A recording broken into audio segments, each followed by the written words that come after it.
Muito bem, estamos aqui com mais um vídeo da nossa série dos pensadores da criminologia. E hoje eu quero trazer para você esse sujeito aqui, pode pôr na tela até, Renan, para mim, que é o John Braithwaite. O John Braithwaite, enfim. Bom, por que eu trouxe esse sujeito aqui? Por que eu acho que ele é relevante para a gente ter aqui nessa temporada aqui do nosso curso? Primeira coisa, ele é australiano. Interessante, né? A gente abordou aqui muito criminólogo que trabalha nos Estados Unidos, que trabalha na Inglaterra, mas eu nunca tinha trazido aqui um australiano. Então, queria ter uma visão global. Queria trazer aqui uma visão global. Então, essa é uma primeira coisa. Estamos trabalhando com esse sujeito aqui, da Austrália.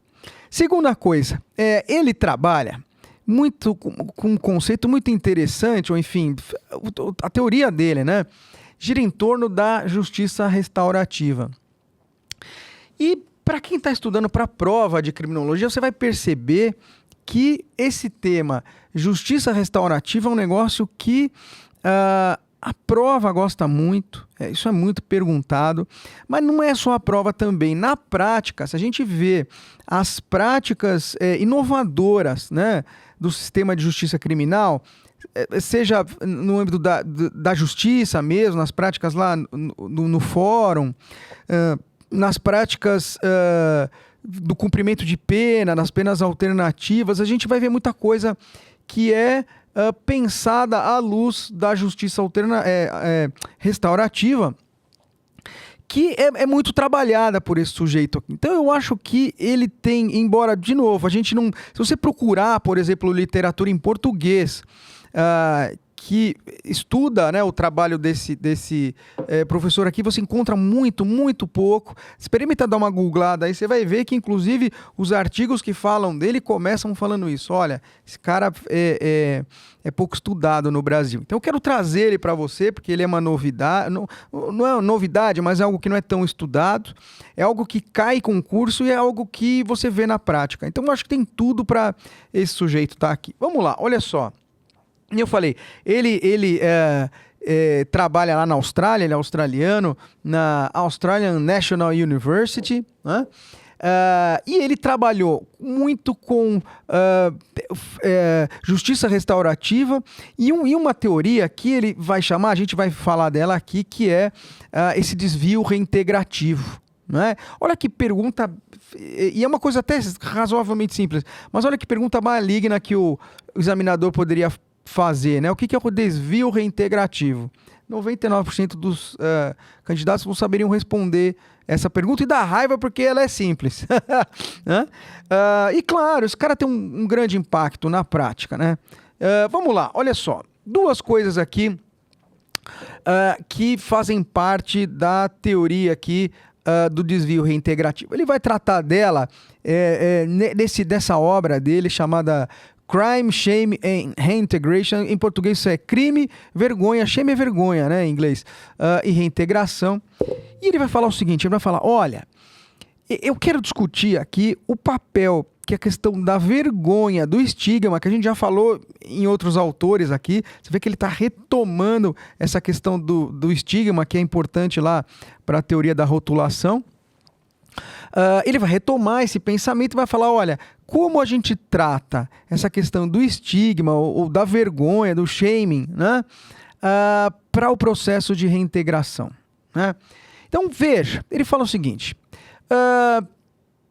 no processo de cumprimento de pena, ou enfim, no processo, não é só no cumprimento de pena, mas no tratamento que a justiça criminal endereça aquele que a gente está tentando ser recuperado, né? Você pode tratar ele promovendo uma maior marginalização, promovendo um maior isolamento dele, né, da sociedade, ou você pode fazer o contrário, você pode buscar a reparação. Veja que se você tiver uma abordagem estigmatizante, né, que traz vergonha para essa pessoa, você vai dificultar esse processo de reintegração dela, não é? Se você olhar a obra dele lá, ele vai tratar muito disso. ele vai tratar muito de como a vergonha... E veja que interessante, né? Não é um conceito jurídico, né? Ele é um conceito sociológico que ele tem que construir, né? E que para ele exerce aqui um papel central no que ele está falando, né? Então veja, ele vai falar o seguinte, olha, hoje, ou nos sistemas que ele está criticando, né, a gente tem um papel estigmatizante que torna vergonhosa aquela pessoa, né, e isso dificulta a sua recuperação, até porque a gente vê isso lá no Labeling Approach, né? A gente corre o risco da pessoa absorver também para ela isso, né? E aí, claro que ela vai voltar para a reincidência, né? Típico de sistemas que pensam só na punição e não na recuperação. Essa é a tese dele. Ele fala, olha, o desvio é integrativo. Se você fizer um desvio, né, afastar práticas que podem ser estigmatizantes ou que podem, além de introjetar, alimentar essa vergonha social que o cara vai carregar, você pode abrir um caminho muito mais profícuo, muito mais que dá muito mais resultado para a recuperação. Ele falou o seguinte, olha, não é que você não vai condenar o ato, né? Não é que você vai abandonar um sistema de recuperação, não é isso. Mas você vai condenar o ato, esse ato vai continuar sendo ilícito, o direito penal ele continua tendo aquele papel simbólico de mostrar que aquele ato criminoso não é aceito pela sociedade, mas vai ter um certo acolhimento ali para reparação, porque todo o processo de reparação tem que ser positivo, né? Para facilitar essa reintegração social. Ele usa um termo muito interessante, ele fala que é punir com dignidade, né? E veja que o termo dignidade ele usa, né, pensando na dignidade da pessoa humana, que é um termo amplamente utilizado lá na teoria dos direitos humanos, né? Então veja que isso aqui que ele faz conversa com os direitos humanos, que é tratado também em outras cadeiras, tanto da universidade, tanto na faculdade de Direito, como em outras faculdades, né? Temas que a banca adora, né? Aliás, as academias de polícia prestigiam muito os conteúdos de direitos humanos, e eu falo para vocês, aqui a Academia de Polícia de São Paulo também, né, prestigia muito temas de direitos humanos. E aí, claro, que ele diz o seguinte, olha, há um primeiro lado, né, que é o acolhimento e que é pensar a questão da vergonha para o autor, mas há também uma necessidade de responsividade também para a vítima e para a sociedade, né? Essa reparação ela é bilateral, né? Ela não é só um processo que interfere só no infrator, mas tem que interferir também na vítima. A vítima também tem que ser acolhida, a vítima também tem que ser resgatada, a vítima tem que sentir que o processo também serviu para amparar e para recuperar algo que ela perdeu, seja material ou imaterial, né? Por que isso? Porque veja, e até o Card ele usa uma imagem que eu gosto muito, que é um círculo. Por quê? Porque realmente a ideia dele, de justiça restaurativa, é que você promova um ciclo de recuperação, né? Você vai envolver, né, todos os agentes aqui nesse ciclo. Vítima, infrator, a comunidade, né? Então veja que esse processo positivo ele não está pensando só no criminoso, na recuperação de criminoso, mas também no acolhimento à vítima e no acolhimento da comunidade, né? Essa reparação ela tem que ser responsiva para sanar os danos causados pelo crime no que diz respeito à sociedade, no que diz respeito à vítima também. Então veja que aqui o cara ganha 2 por 1. Né? O sistema ganha 2 por 1. Por que você está pensando, né? em como acolher melhor a vítima percebe o sistema penal agindo de uma forma positiva na vida dela, não é? Porque essa não é necessariamente a experiência da vítima. Quando a gente fala em vitimização secundária, disso que a gente está falando, a vítima não ser acolhida adequadamente. Então, você está atingindo esse pilar também, reforçando esse pilar da experiência positiva da vítima. E você está ganhando por um outro lado, porque você está fazendo um processo de recuperação que tem mais chances de sucesso, né? Então, é isso que envolve o pensamento da justiça restaurativa e o que ele chama de regulação responsiva, né? Ele fala, olha, é importante que o sistema preste atenção na proporcionalidade das penas, seja criativo, por exemplo, no que se refere à regulação, né, dos processos de reintegração, né? Ou seja, que você tenha de fato um processo ativo de recuperação de comunidade, vítima e autor, né?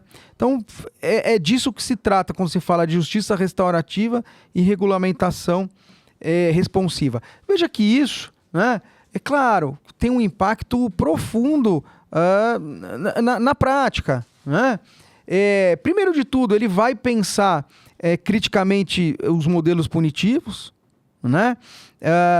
Veja que quando no curso regular lá se fala de modelos de reação ao crime, é a isso que o examinador está se referindo. Ele fala, olha, você tem vários modelos de reação ao crime, alguns modelos são positivos, que a gente chama de modelo dissuasório ou clássico, alguns modelos são reintegrativos ou restauradores, e assim sucessivamente.